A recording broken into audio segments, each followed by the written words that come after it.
ಮುಂದಿನ ಸ್ಥಳೀಯ ಸಂಸ್ಥೆ ಚುನಾವಣೆ ದೃಷ್ಟಿಯಿಂದ ಹಾಸನದಲ್ಲಿ ಜನವರಿ 24ಕ್ಕೆ ಜೆಡಿಎಸ್ ಬೆಳ್ಳಿ ಹಬ್ಬದ ಜನತಾ ಸಮಾವೇಶ ಹಮ್ಮಿಕೊಂಡಿದೆ. ಈ ಮೂಲಕ ಪಕ್ಷದ ಕಾರ್ಯಕರ್ತರು ನಾಡಿನ ಜನತೆಗೆ ಸಂದೇಶ ರವಾನೆ ಮಾಡೋದಕ್ಕೆ ಜೆಡಿಎಸ್ ಮುಂದಾಗಿದೆ. ಕೇಂದ್ರ ಸಚಿವ ಜೆಡಿಎಸ್ ರಾಜ್ಯಾಧ್ಯಕ್ಷ ಎಚ್.ಡಿ. ಕುಮಾರಸ್ವಾಮಿ ಹಾಸನಕ್ಕೆ ಭೇಟಿ ಕೊಟ್ಟು ಪರಿಶೀಲನೆ ನಡೆಸಿದ್ದಾರೆ. ಈ ಕುರಿತಾದ ಒಂದು ವರದಿ ಇಲ್ಲಿದೆ ನೋಡಿ.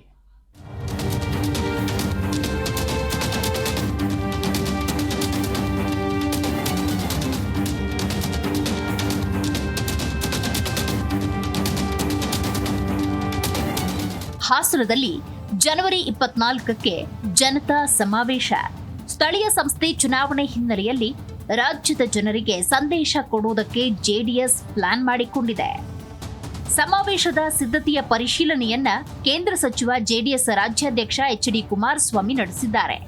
ಹೌದು, 24ರ ಶನಿವಾರದಂದು ಹಾಸನ ನಗರದ ಹೊರವಲಯದ ಬೋನಹಳ್ಳಿ ಸಮೀಪ ಇರುವ ಬಿಜಿಎಸ್ಕೆ ವಸತಿ ಬಡಾವಣೆಯಲ್ಲಿ ಬೆಳ್ಳಿ ಹಬ್ಬದ ನೆಪದಲ್ಲಿ ಬೃಹತ್ ಸಮಾವೇಶ ಆಯೋಜಿಸಲಾಗಿದೆ. ಈ ಹಿನ್ನೆಲೆಯಲ್ಲಿ ಕೇಂದ್ರ ಸಚಿವ ಎಚ್.ಡಿ. ಕುಮಾರಸ್ವಾಮಿ ಹಾಸನ ಜಿಲ್ಲೆಗೆ ಭೇಟಿ ನೀಡಿ ಸ್ಥಳ ಪರಿಶೀಲನೆ ನಡೆಸಿದ್ದಾರೆ. ಜೆಡಿಎಸ್ನ 25ನೇ ವರ್ಷದ ಬೆಳ್ಳಿ ಹಬ್ಬವನ್ನ ಸಾಂಕೇತಿಕವಾಗಿ ಬೆಂಗಳೂರಿನಲ್ಲಿ ಆಚರಿಸಲಾಗಿದೆ. ಬೆಳ್ಳಿ ಹಬ್ಬವನ್ನ ಮುಂದಿನ ದಿನಗಳಲ್ಲಿ ರಾಜ್ಯದ 30 ಜಿಲ್ಲೆಗಳಲ್ಲಿ ಆಚರಿಸುತ್ತೇವೆ ಎಂದು ಕೇಂದ್ರ ಸಚಿವ ಕುಮಾರಸ್ವಾಮಿ ಹೇಳಿದ್ದಾರೆ. ಐತಿಹಾಸಿಕವಾದ ಸಭೆ 26ನೇ ತಾರೀಕಿನಂದು ಇಲ್ಲಿ ನಡೀತದೆ ಅಂತಕ್ಕಂಥದ್ದು ಒಂದು ವಿಶ್ವಾಸ ಇದೆ ನನಗೆ. ಈ ಕಾರ್ಯಕ್ರಮದ ಮುಖಾಂತರವೇ ನಾಡಿನಲ್ಲಿ ಮುಂದಿನ ದಿನಗಳಲ್ಲಿ ನಮ್ಮ ಮೈತ್ರಿಯ ಒಂದು ಹೊಂದಾಣಿಕೆ ಏನಿದೆ, ಆ ಹೊಂದಾಣಿಕೆಯಲ್ಲೇ ನಾವು ಚುನಾವಣೆಗಳನ್ನು ಎದುರಿಸಬೇಕು ಅಂತಕ್ಕಂಥದ್ದು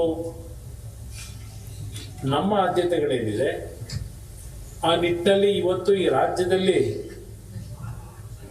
ಯಾವೊಂದು ಕಾಂಗ್ರೆಸ್ನ ಸರ್ಕಾರ ಇದೆ, ಬಹುಶಃ ನಾಡಿನಲ್ಲಷ್ಟೇ ಅಲ್ಲ ಇಡೀ ದೇಶದಲ್ಲೇ ಇಂಥ ಒಂದು ಕೆಟ್ಟ ಸರ್ಕಾರವನ್ನ ನಾವು ನೋಡ್ಲಿಕ್ಕೆ ಸಾಧ್ಯ ಇಲ್ಲ. ದೇವೇಗೌಡರು ಸಹಕಾರ ಸಂಘದ ಮೂಲಕ ತಮ್ಮ ರಾಜಕೀಯ ಜೀವನ ಪ್ರಾರಂಭ ಮಾಡಿದ್ರು. ಅವರ ಇಷ್ಟು ವರ್ಷಗಳ ಸುದೀರ್ಘ ರಾಜಕೀಯ ಜೀವನ ನಡೆದಿರೋದು ಈ ಜಿಲ್ಲೆಯ ಜನರ ಸಹಕಾರದಿಂದ. ಹಾಗಾಗಿ ಸಮಾವೇಶ ನಡೆಸಲು ಈ ಜಿಲ್ಲೆಯನ್ನ ಆಯ್ಕೆ ಮಾಡಿಕೊಳ್ಳಲಾಗಿದೆ. ಸದ್ಯದಲ್ಲಿ ನಡೆಯಲಿರುವ ಸ್ಥಳೀಯ ಸಂಸ್ಥೆಗಳ ಚುನಾವಣೆಗೆ ಪಕ್ಷ ಸಂಘಟನೆಗೆ ಇಲ್ಲಿಂದಲೇ ಸಂದೇಶ ರವಾನಿಸಲಾಗುತ್ತೆ ಅಂತ ಎಚ್.ಡಿ. ಕುಮಾರಸ್ವಾಮಿ ಹೇಳಿದ್ದಾರೆ. ಜೆಡಿಎಸ್ ಬಿಜೆಪಿ ಮೈತ್ರಿ ಮುಂದುವರಿಸೋ ಬಗ್ಗೆ ಬಿಜೆಪಿ ನಾಯಕರ ಜೊತೆ ಚರ್ಚಿಸಿ ತೀರ್ಮಾನ ತೆಗೆದುಕೊಳ್ಳಲಾಗುತ್ತೆ ಅಂತ ಕುಮಾರಸ್ವಾಮಿ ಹೇಳಿದ್ರು. ಹಾಸನದ ವಿಷಯದಲ್ಲಿ ಯಾರೋ ಒಂದು ಒಬ್ಬರೋ ಇಬ್ಬರದೋ ಏನೋ ಸಮಸ್ಯೆಗಳಿರಬಹುದು. ಅವರು ಪಾಪ ನಮ್ಮ ಪಕ್ಷಕ್ಕಿಂತಲೂ ಬಿಜೆಪಿ ಪಕ್ಷಕ್ಕಿಂತಲೂ ಬೆಳೆದಿರ್ತಕ್ಕಂಥವ್ರು. ಅವ್ರ ಬಗ್ಗೆ ನಾವು ಚರ್ಚೆ ಮಾಡೋದಷ್ಟು ಮಾಡತಕ್ಕಂಥ ಬೆಳವಣಿಗೆ ನಾನು ಏನು ಕಂಡಿಲ್ಲ. ಅಂತವ್ರ ಬಗ್ಗೆ ಅವ್ರ ರಾಷ್ಟ್ರೀಯ ಪಕ್ಷದಲ್ಲಿ ಅವ್ರು ತೀರ್ಮಾನ ಮಾಡ್ತಾರೆ. ಸಂಬಂಧಪಟ್ಟಾಗೆ ಬಿಜೆಪಿ ರಾಜ್ಯ ನಾಯಕರು ತಾವೇನಾದ್ರು ಮಾತುಕತೆ ಈಗಾಗಲೇ ಒಂದು ರೌಂಡ್ ಮಾತನಾಡಿದ್ದೇವೆ. ಸದ್ಯದಲ್ಲೇ ಮತ್ತೆ ಈಗಾಗಲೇ ಉಸ್ತುವಾರಿ ಏನ್ ಹಾಕಿದ್ದಾರೆ. ನೆನ್ನೆ ದಿನ ಹೊಸ ಅಧ್ಯಕ್ಷರು ಬಿಜೆಪಿನಲ್ಲಿ ನೆನ್ನೆ ಚಾರ್ಜ್ ತಗೊಂಡ ನಂತರ ಇವತ್ತು ಈ ಸ್ಥಳೀಯ ಸಂಸ್ಥೆಗಳ ಚುನಾವಣೆಗೆ ಕೆಲವು ಉಸ್ತುವಾರಿಯನ್ನು ವಹಿಸಿದ್ದಾರೆ ಜವಾಬ್ದಾರಿ. ಅವರ ಜೊತೆನಲ್ಲಿ ಸದ್ಯದಲ್ಲೇ ಚರ್ಚೆ ಮಾಡ್ತಾ ಇದ್ದಾರೆ. ಇನ್ನು ಜೆಡಿಎಸ್ ಬೃಹತ್ ಸಮಾವೇಶದ ಸಿದ್ಧತೆ ಪರಿಶೀಲನೆಗೆ ಆಗಮಿಸಿದ ಕೇಂದ್ರ ಸಚಿವ ಎಚ್.ಡಿ. ಕುಮಾರಸ್ವಾಮಿಯನ್ನ ವಾಸ್ತು ಪ್ರಕಾರವೇ ವೇದಿಕೆ ಬಳಿ ಕರೆತರಲಾಯಿತು.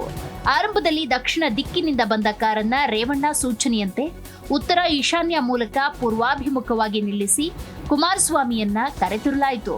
ಬಳಿಕ ಸಮಾವೇಶದ ಸಿದ್ಧತೆಗಳನ್ನ ಕುಮಾರಸ್ವಾಮಿ ಪರಿಶೀಲಿಸಿದ್ದಾರೆ. ಈ ವೇಳೆ ರೇವಣ್ಣ, ಶಾಸಕ ಸ್ವರೂಪ್ ಪ್ರಕಾಶ್, ಎಂಎಲ್ಸಿ ಭೋಜೇಗೌಡ ಹಾಗೂ ಜೆಡಿಎಸ್ ಮುಖಂಡರು ಉಪಸ್ಥಿತರಿದ್ದರು. Pratap Hirisave, Zee Kannada news, Hassan.